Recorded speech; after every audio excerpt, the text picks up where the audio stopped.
Tawagin niyo ko sa pangalang Maris.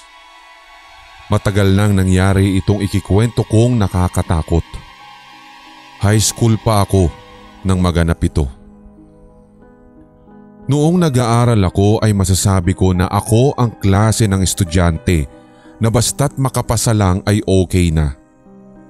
Hindi rin kasi ako pinipressure ng mga magulang ko na magkaroon ng honor. Siguro ay alam na alam din kasi nila ang kakayanan ko sa pag-aaral. Marami akong kaibigan noong high school at kapag may school project o groupings ay sila ang palagi kong kasama. Aminin natin na mas masaya na kasama sa isang school activity ang mga kaibigan mo kesa sa hindi. Isang araw, sinabi ng teacher namin sa values education na magkakaroon kami ng proyekto para sa third grading. Pinapagawa niya kami ng isang short film tungkol sa pagmamahal ng isang nanay sa kanyang anak. Kailangan daw na maipakita namin sa 10-minute video na iyon kung ano ang insight namin sa mother's love, lalong-lalo na sa kanyang anak. Ang nasa utak ko ay magiging masaya iyon kasi for sure ay kami ng mga kaibigan ko ang magiging magkakagrupo. Pero iba ang nangyari. Ang teacher namin mismo ang pumili ng kagrupo namin kung saan kami sasali. Maiba naman daw para makabanding din namin ang iba naming kaklase na hindi pa namin kaklose. Gusto kong magprotesta nga nung time na iyon lalo na at napunta ako sa grupo ng kaklase kong si Kyla. Kilala kasi si Kyla sa room namin na mataray at masyadong perfectionist. Tapos siya pa ang leader ng grupo namin. Kaya lang, nahiya na akong magpalipat ng grupo kasi baka sabihin ng mga kaklase ko ay masyado akong paimportante. Binigyan kami ng teacher namin ng isang buwan para gawin yung short film. Kasama na roon yung shooting at maging yung pag-i-edit. Mabuti na lamang at may isa sa grupo namin ang marunong mag-edit kaya siya na ang nagpresenta na mag-i-edit basta wag na raw siyang paartihin sa harap ng kamera. Dalawa naman na nagsabi na sila ang magsusulat ng script at dahil si Kyla ang leader namin, otomatiko siya ang naging direktor. So kaming mga natira na walang gagawin ang napiling maging artista para sa short film na iyon. Ang problema, hindi ako marunong umarte. Wala talaga akong talent sa katawan kaya challenge iyon para sa akin. Matapos ang isang linggo, natapos din nila ang script. Tungkol iyon sa isang nanay na merong 4 na anak. Single mother siya at lahat ng trabaho ay ginagawa niya pero hindi iyon na-appreciate ng mga anak niya na walang ibang ginawa sa buhay kundi ang gumastos at mag-demand sa nanay nila kahit alam nila na hindi kaya ng kanilang ina. Binasa iyon ni Kyla at approved na sa kanya. Oras na naman na.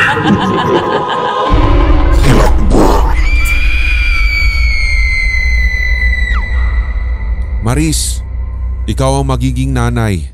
Ikaw kasi yung pinakamatangkad eh. Sabi ni Kyla. Hala, bakit ako? May maliliit namang nanay ah. Anak na lang ako, sige na. Ako na lang yung panganay. Pagtanggi ko. Malaking role ang nanay sa film kaya ayoko talaga. Hindi makapal ang mukha ko. Hindi rin ako komportableng nakikita ng mas matagal ang sarili ko sa video. Pero matigas si Kyla sa gusto niya na ako ang maging nanay kaya wala akong nagawa kundi tanggapin ang role na iyon kesa naman tanggalin nila ako sa grupo at hindi ako magkakaroon ng grade sa project namin na iyon. So dahil doon, umusad na ang aming proyekto.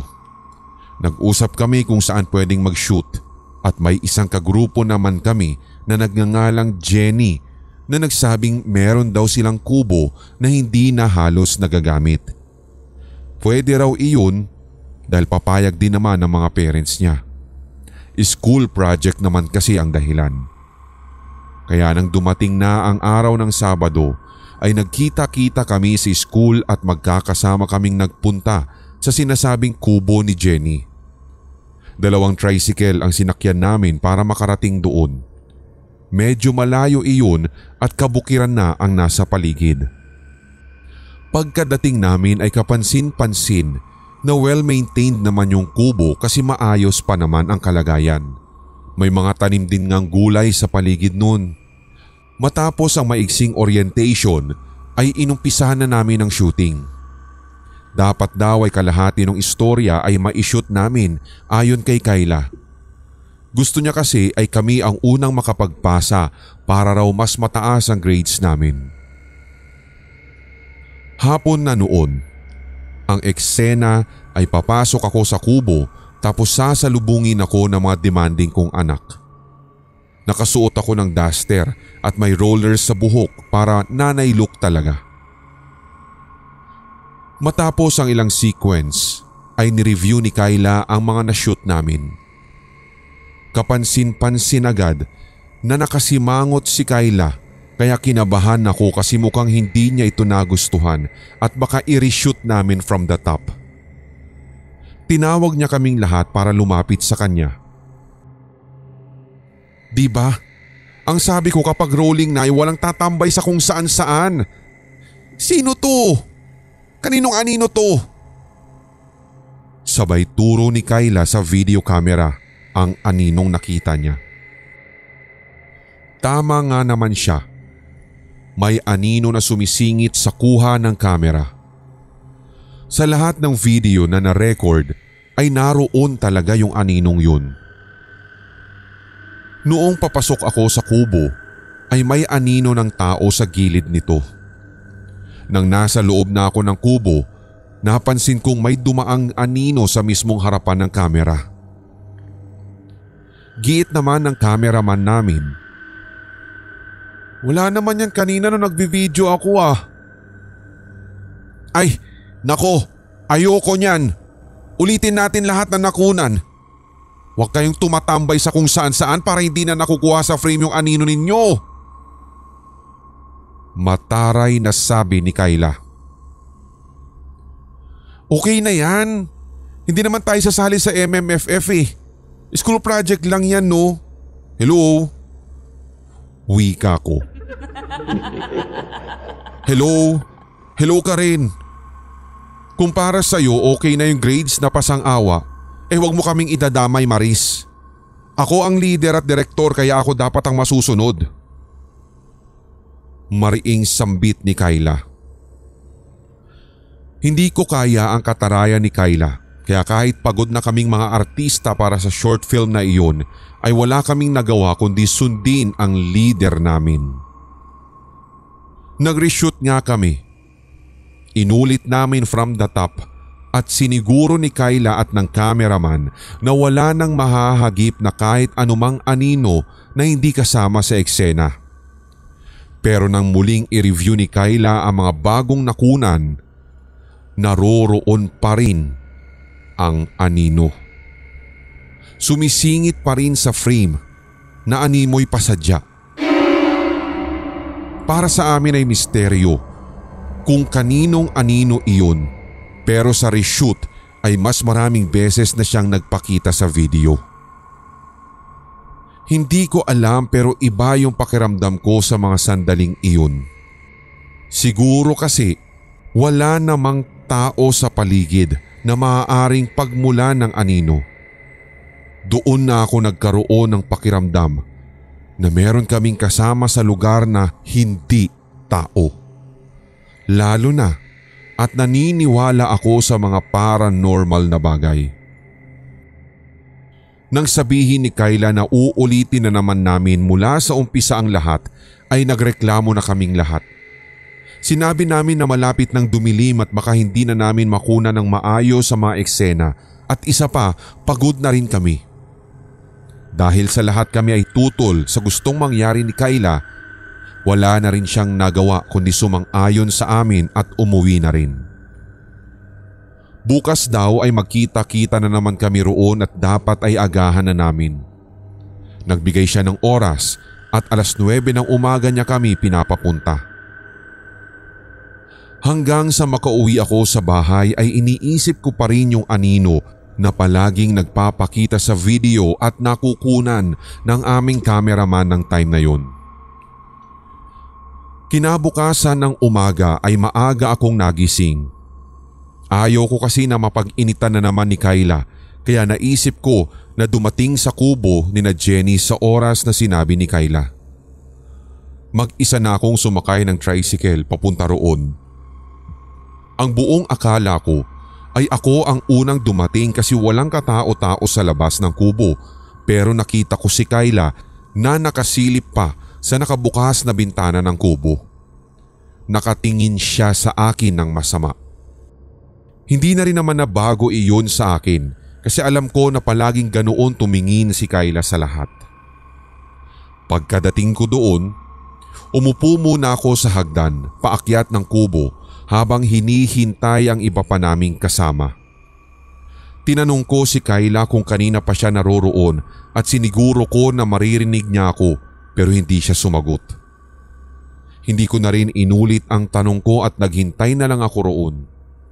Siguro ay halos kalahating oras ang lumipas nang dumating si Jenny at ang isa sa mga kasama namin na si Ara. Nasaan na yung iba? Tanong ko sa kanilang dalawa. Hindi tuloy yung shoot natin ngayon. Sa susunod na weekend na lang. Sagot ni Jenny. Bakit? May nangyari ba? Tanong ko. Si Kayla kasi, sumama yung pakiramdam. Nag-text na mismo yung nanay niya sa akin at sobrang taas daw nung lagnat tapos parang nagdideliryo yata. Takot na takot daw at palaging sinasabi na merong nakikitang lalaking itim na nakatingin daw sa kanya. Nakakatakot no? Baka nababaliw na siguro yun. Sabay tawa ng mahina si Jenny matapos sagutin ang tanong ko. Hoy, nagbibiro ba kayo? Paano masama ang pakiramdam ni Kayla? Nandito na kaya siya sa kubo. Nauna pa nga siya sa akin, ano ka ba? Natatawa at naguguluhan kong wika kasi akala ko ay nagjo-joke lamang ang mga kaklase ko. Iginiit ni Jenny at Ara na nagsasabi sila ng totoo. Sinabi ko na nakita ko talaga din si Kayla na nakasilip sa bintana ng kubo nang dumating ako roon.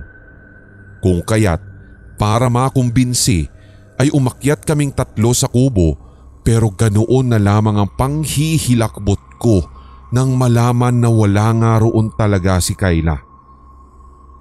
Para akong mababaliw ng sandaling iyon habang pilit kong sinasabi kina Jenny at Ara na nakita ko talaga si Kayla.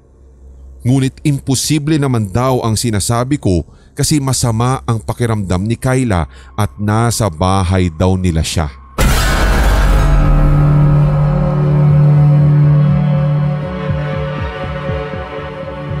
Alam nyo, iba talagang pakiramdam ko sa lugar na to. Kahapon hindi lang ako nagsasalita pero may mga anino ako nakikita na nanonood sa atin. Hindi lang isa. Marami sila. Hindi na lang ako nagsalita kasi ayoko namang isipin nyo na tinatakot ko kayo kaya alam mo yun, mag-pack up na tayo sa shooting. Kaya hindi ko na lang sinasabi lalo't baka magalit din lalo si Kayla. Sambit ni Ara noong naglalakad na kami paalis. Inamin ni Ara na malakas ang pakiramdam niya pagdating sa mga kaluluwa at mga elemento. Sa tingin daw niya ay mga elemento ang nasa lupang iyon ni na Jenny. Malakas din daw ang pakiramdam niya na kung bakit nagkasakit si Kayla ay dahil sa mga naroroon na hindi nakikita ng pangkaraniwang mga mata. Naniniwala rin daw si Ara na nakita ko si Kayla pero sigurado raw na hindi iyon ang totoong Kayla. Ginaya lang daw ng nilalang na iyon si Kyla para malinlang ako. Ayon naman kay Jenny ay wala silang nararamdaman ng pamilya niya na kakaiba sa lupa nilang iyon, kaya gayon na lamang ang pagtataka niya sa mga sinabi ni Ara. Tuluyan akong naniwala sa sinabi ni Ara nang mula Monday hanggang Wednesday ay hindi nakapasok sa school si Kyla. Nang pumasok siya ng araw ng Huwebes, sinabi niya na mag-iiba na kami agad ng lokasyon.